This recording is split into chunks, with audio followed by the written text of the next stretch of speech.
So, you're in Huizhou and you don't know what to do? Come with me. We'll show you.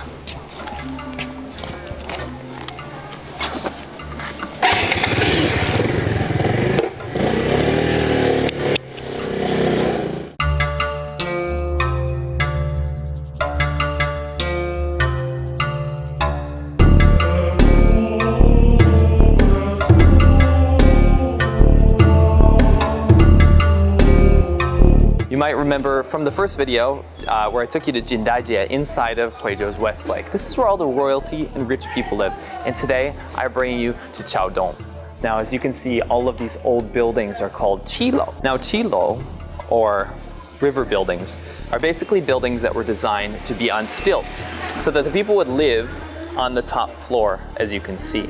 Now, these buildings would prevent flooding because when the rivers would overflood here, right next to the river right now, basically what would happen is the water would rush through and people would be basically out of luck. So they built these buildings and they actually preserved them. So the government of Huizhou has done a great job. Oh, hey, little puppy. The government of Huizhou has done a great job of preserving this type of area. So we're gonna take you through Qiaodong, through the qilou type area, and we're gonna show you some of the older findings that I have found in this area and some of the newer, hipper bars, restaurant, and party scenes around this area. So join me, let's get out of here.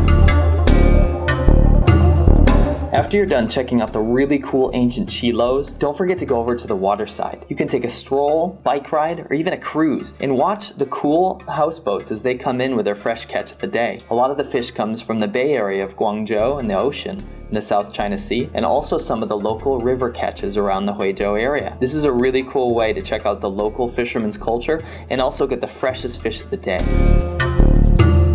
Qiaodong is not only about the tourist area. If you venture outside and go through some of the villages be outside of these walls, you can find a lot of local flair and history and culture, really, that's been preserved over the years. For example, if you look at this church, they've rebuilt a new Catholic church outside of it, but right behind it you can see the ancient church that was bombed by the Japanese during the war. A lot of history is retained here, and if you find yourself wandering through these little roads, you can expect a lot of local curiosity towards you and a lot of local hospitality as well.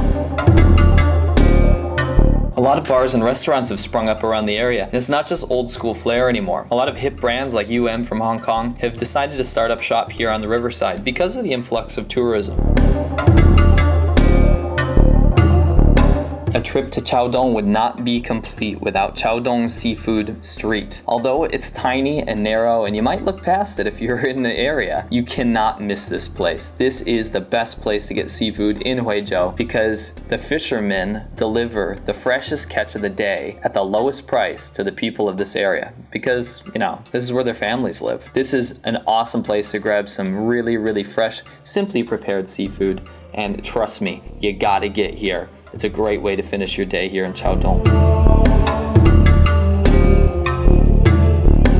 A great way to finish off your trip to the Qiaodong area of Huizhou is to come to this seafood area. It is mind-blowingly good. If you're into seafood, you came to the right place. I showed you earlier all of the fish and seafood coming up on the boats. This is where every local person gets fresh pickings and the first pickings of all the stuff before it trickles down to the other restaurants. So we're here. There's a bunch of places on this road that you can choose from. We choose this one based on local recommendations from people that actually grew up in this area. Now, a great place to finish off a night after exploring Qiaodong. You've got to come here. Best seafood I've ever had in my life. Crack open a beer.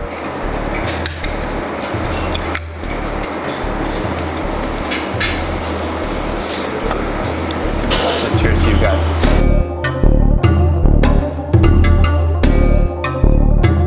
Qiaodong is not too difficult to find, but I don't recommend taking a bus there as the nearest bus stop is a little bit far away. I recommend taking a taxi and saying, 我想去河江楼. 我想去河江楼. Hejianglou is a building that sells jewelry and tea and all kinds of stuff, and it's the easiest landmark to find in the area. When the taxi driver drives up over the bridge and you see this massive spire, be sure to stop the car and get out. From this area, you can go on foot, bicycle, or whatever transportation you have to check out all these areas that I've circled in blue on this map. So, begin from the red circle, and the whole blue circle is Qiaodong. You can follow the river, go between the little alleyways, find the markets, the churches, and all kinds of cool local stuff in that area.